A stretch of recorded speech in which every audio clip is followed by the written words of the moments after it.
की राज ठाकरे सुद्धा आपल्या दसरा मेळाव्याला व्यासपीठावर दिसू शकतात. चर्चा आहे ना, चांगली चर्चा आहे. यात व्यथित व्हावं असं काही नाही ना. माननीय उद्धव ठाकरे, माननीय राज ठाकरे हे दोन बंधू एकत्र आलेले आहेत. अनेक विषयावर चर्चा करतायत, एकमेकांशी संवाद साधतायत, विचारांची देवाणघेवाण करतायत. दसऱ्याला वैचारिक सोन्याचं आदानप्रदानसुद्धा होऊ शकतं.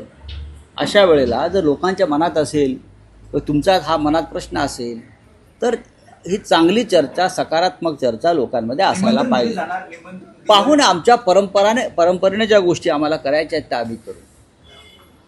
आमचा काय संघाचा दसरा मेळावा नाही आहे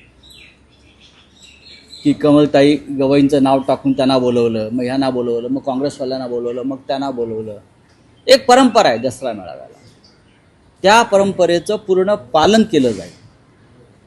शिवसेनेच्या दसरा मेळाव्याची परंपरा कधीही खंडित होत नाही. ती परंपरा व्यासपीठावरची सुद्धा असते आणि त्या योजनेची सुद्धा असते.